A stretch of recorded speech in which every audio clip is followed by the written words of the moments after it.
নমস্কার প্রিয় বেয়ার, আপনারা দেখছেন খবর তরঙ্গ। সম্প্রতি আমেরিকা সফরে গিয়ে মোদি এবং ট্রাম্পের কথা হয়েছে চীন নিয়ে, এবং সেই হিসেবেই ট্রাম্প ভারত এবং চীনের মধ্যে যে সীমান্ত সমস্যা রয়েছে তা নিয়ে হস্তক্ষেপ করার কথা বলেছেন।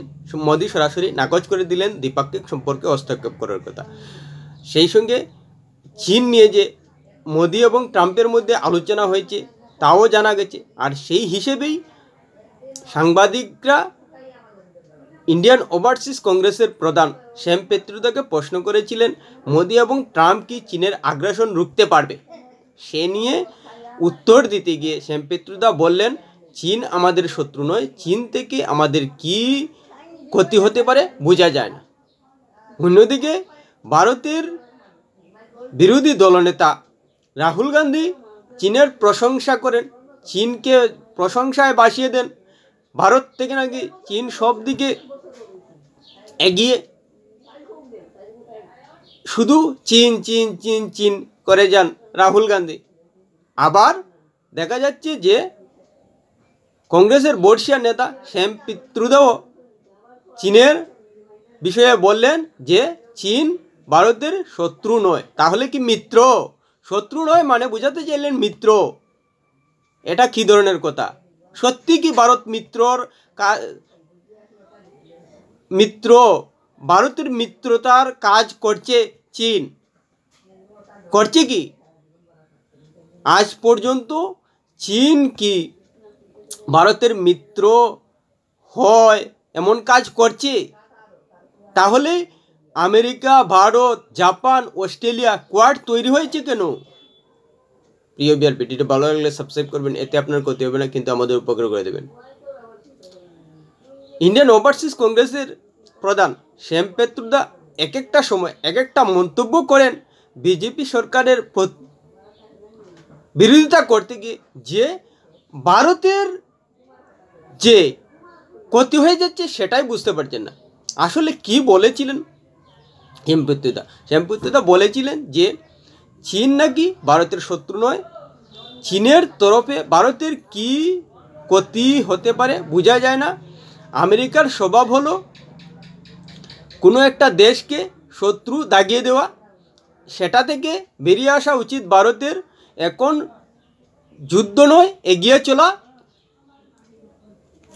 আমরা প্রথম থেকেই চীনের প্রতি যুদ্ধংদেহী মানসিকতা পুষে রেখেছি। এই মানসিকতা থেকেই শত্রুতা তৈরি হয়। চীন আমাদের শত্রু, এটা বাবা বন্ধ করতে হবে। এই শত্রু মানসিকতা তৈরি করেই সরকার জনগণের কাছে ফায়দা লুটে। এই হলো তার মন্তব্য। হ্যাঁ, তিনি একটা কথা এর মধ্যে পরিষ্কার বলেছেন যে এখন যুদ্ধ নয়, এগিয়ে চলা। এটা সত্যি কথা। এখন যুদ্ধ নয়, সে কথা রাশিয়া ইউক্রেন যুদ্ধের সময় মোদি বলছেন যে এখন যুদ্ধের সময় নয়, এগিয়ে চলা। কিন্তু চীন কি ভারতের সঙ্গে তাল মিলিয়ে এগিয়ে চলার রাস্তা রাখছে কি? প্রশ্নটা আসছে। আমরা 1962 কথা ধরি।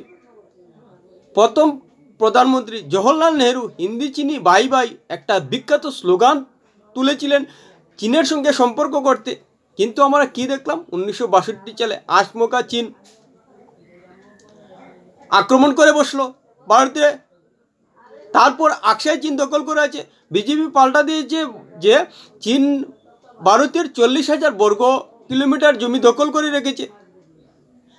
কোনো মিত্র দেশ কি এভাবে কোনো দেশের 40,000 বর্গ কিলোমিটার দখল করে রাখে?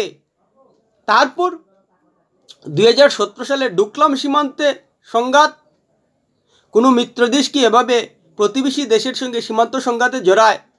তারপর 2020 সালে গালওয়ান। এটা কি? 20 জন ভারতীয় সৈন্যকে শহীদ করেছে চীন। কোনো মিত্র দেশ কি অন্য দেশের সেনাকে শহীদ করতে পারে? সেনার শহীদের উপর কখন কি করে চীন মিত্র হতে পারে?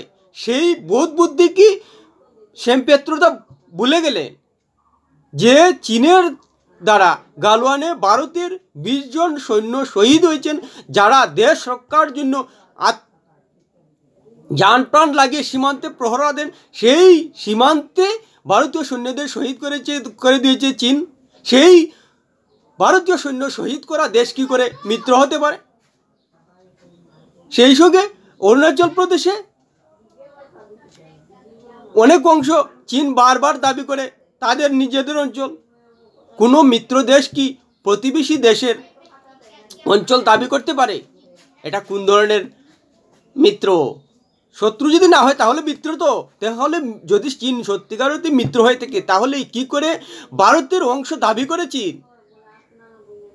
তারপর শোনা যাচ্ছে যে ব্রহ্মপুত্রের উজানে চীন বড় বাঁধ তৈরি করছে। কোনো মিত্র দেশ কি প্রতিবেশী দেশকে বিপদে পেলে এভাবে বাঁধ তৈরি করবে যে নদীর নিচের দিকের দেশ ক্ষতিগ্রস্ত হতে পারে? সে ধরনের কাজ কি করবে কোনো মিত্র দেশ? আসলেই কংগ্রেসের প্রবীণ নেতা বিজেপি সরকারের বিরোধিতা করতে করতে গিয়ে কখন যে ভারতের কে শত্রু নয় সেটাই ভুলে যাচ্ছেন, যার কারণে এ ধরনের আলোটপোকা মন্তব্য করছেন। হয়তো কোন দিন শোনা যাবে যে পাকিস্তান ভারতের শত্রু নয়, বাংলাদেশ ভারতের শত্রু নয় বর্তমান পরিস্থিতিতে, মালদ্বীপ ভারতের শত্রু নয় বর্তমান পরিস্থিতিতে। শুধু ভারতের মানুষকে বিজেপি বাংলাদেশ, চীন, মালদ্বীপকে শত্রু ভাবতে বাধ্য করেছে। হয়তো এই ধরনের মন্তব্য করে দিতে পারে, বিশ্বাস নেই তাদেরকে। আসলেই কি পাকিস্তান, চীন ভারতের মিত্র? সত্যিই কি মিত্র তারা? হ্যাঁ, একটা কথা পরিষ্কার বলেছেন শ্যাম পিত্রদা যে চীনের থেকে কি ক্ষতি হতে পারে সেটা বোঝা যায় না।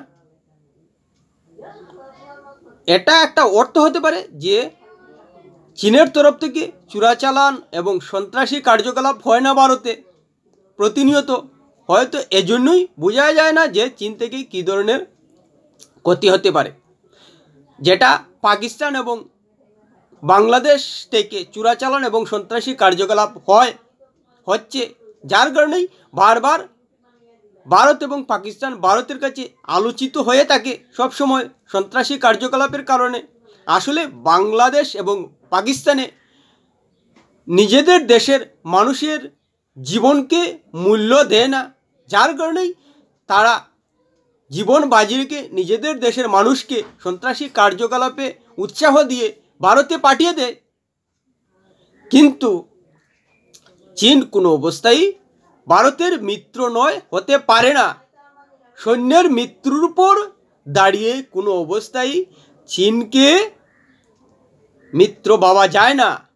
শত্রুর কাজ করে যাচ্ছে চীন, যে দিন দিন আগ্রাসন নীতি নিয়েছে, বাংলাদেশ এবং পাকিস্তানকে ব্যবহার করছে ভারতকে চাপে রাখতে। সেটা কি কংগ্রেসের প্রবীণ নেতা শ্যাম পেত্রুদা অস্বীকার করবেন? ভারত মহাসাগরে নজরদারি চালানোর চেষ্টা করে যাচ্ছে, সেটা কি অস্বীকার করতে পারবেন কংগ্রেসের প্রবীণ নেতা?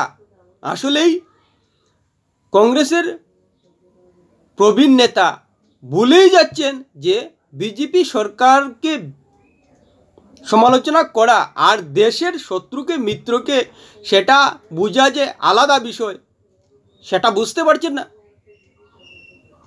বিজেপি সরকারের, মোদী সরকারের যত খুশি সমালোচনা করুন, তাতে তো অসুবিধা নেই। এটা গণতান্ত্রিক পরিবেশে রয়েছে যে বিরোধী দলের নেতারা শাসক দলের দেশের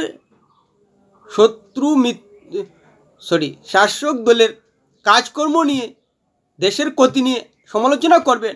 কিন্তু দেশের শত্রুকে মিত্রকে সেটা যদি কংগ্রেসের মতো জাতীয় দলের পূর্ণ দলের নেতা হিসেবে বুঝতে না পারেন এবং দীর্ঘদিন শাসন করার পরও যদি বুঝতে না পারেন চীন ভারতের শত্রু কি মিত্র, পাকিস্তান ভারতের শত্রু কি মিত্র, এবং বর্তমান পরিস্থিতিতে বাংলাদেশ ভারতের সঙ্গে শত্রুতা করছে না মিত্রতা করছে, এর থেকে দুর্ভাগ্যজনক আর কিছু হতে পারে না। এজন্যই কংগ্রেস দিন দিন ভারতের মধ্যে ভারতের মানুষের কাছে বিশ্বাসযোগ্যতা হারাচ্ছে। হয়তো এই কারণেই কংগ্রেস লাগাতার 15 বছর থেকে ভারতে জনপ্রিয় হতে লড়াই করে যাচ্ছে।